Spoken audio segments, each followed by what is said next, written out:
এই ভিডিও আপনার ইগোতে লাগতে পারে। আপনি হয়তো ভাবছেন আমি তো হাড় ভাঙা খাটুনি খাটছি, তাও কেন বড়লোক হচ্ছি না। দেখুন, কড়া সত্যটা জানতে হবে। কারণ হলো আপনি না জেনেই এমন পাঁচটা ভুল করছেন যা আপনাকে সারা জীবন মধ্যবিত্তই রেখে দেবে। আজ সেই 5টা মারাত্মক ভুলের কথা ফাঁস করব, যা স্কুল কলেজে আপনাকে কেউ কখনো শেখায়নি।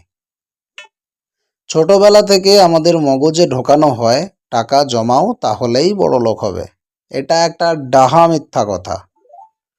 ব্যাংকে রাখা আপনার জমানো টাকার দাম ইনফ্লেশন বা মুদ্রাস্ফীতির কারণে রোজ একটু একটু করে কমে যাচ্ছে।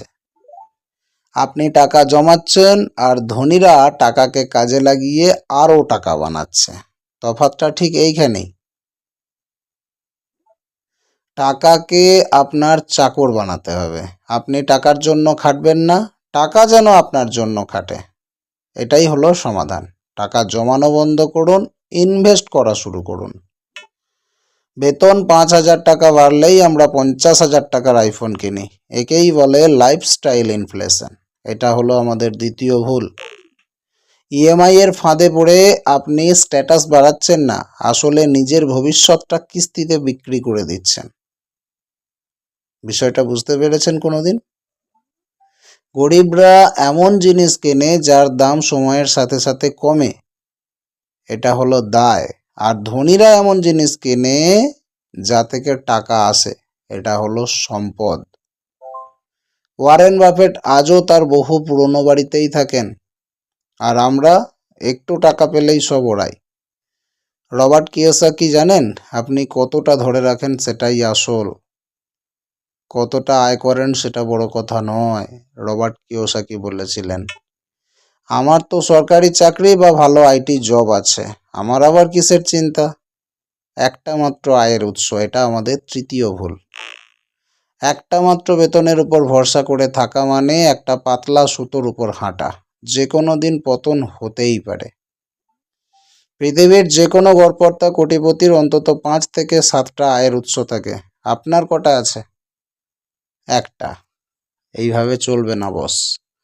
ব্যবসা থেকে 50%, ইনভেস্টমেন্ট থেকে 30%, রয়্যালটি থেকে 20% এবং এরকম আরও অনেক কটা ধাপ ধনীদের খোলা থাকে।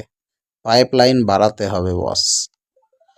আপনার বর্তমান জবের পাশাপাশি অন্তত একটা প্যাসিভ ইনকাম সোর্স আজ থেকেই তৈরি করা শুরু করে দিন।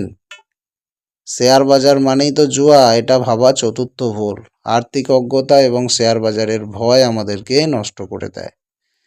ওখানে তো সব টাকা ডুবে যায়, ওটা তো জুয়া।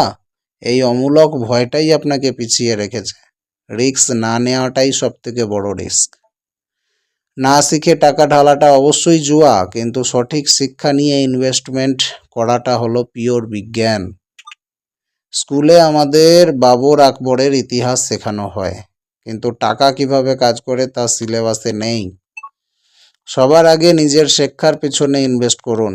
পৃথিবীতে এটাই সবচেয়ে বেশি রিটার্ন দেয়। ফাইন্যান্সিয়াল নলেজ দরকার। অ্যাসেট আর লায়াবিলিটির তফাৎ বুঝতে হবে, চক্রবৃদ্ধির ম্যাজিক সম্পর্কে জানতে হবে, ট্যাক্স বাঁচানো বুঝতে হবে। আগে বেতনটা একটু বাড়ুক, তারপরে ইনভেস্ট করব। এটা আমাদের পঞ্চম ভুল। সঠিক সময়ের জন্য অনন্ত অপেক্ষা করি আমরা। বন্ধু, এই তারপর তারপর তারপর করে ভালো সময়টা কখনো জীবনেও আসে না। কম্পাউন্ডিং বা চক্রবৃদ্ধির সবচেয়ে বড় বন্ধু হলো সময়। আপনি যত দেরি করবেন তত কোটি টাকার ক্ষতি করবেন। শুরু করার সেরা সময় ছিল 10 বছর আগে। আপনি কি এখনো বসে থাকবেন? যদি আপনি 20 বছর আগে শুরু করতেন, আজ আপনি কোটিপতি হতেন। সুতরাং যত দিন যাবে ততটাই আপনার সময় নষ্ট হবে।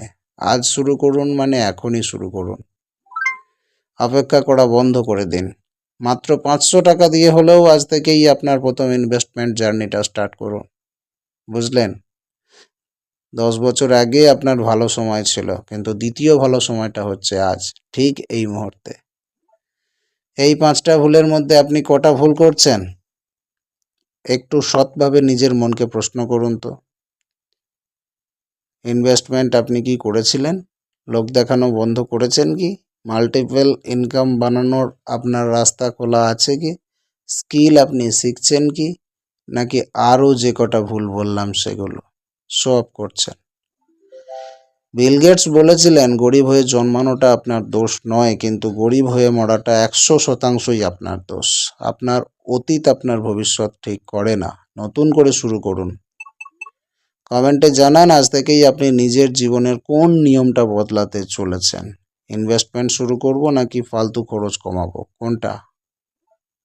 ভিডিওটা কাজের মনে হলে সেই বন্ধুকে শেয়ার করুন যে শুধু টাকা ওড়ায়। আর চ্যানেলটা সাবস্ক্রাইব করতে ভুলবেন না।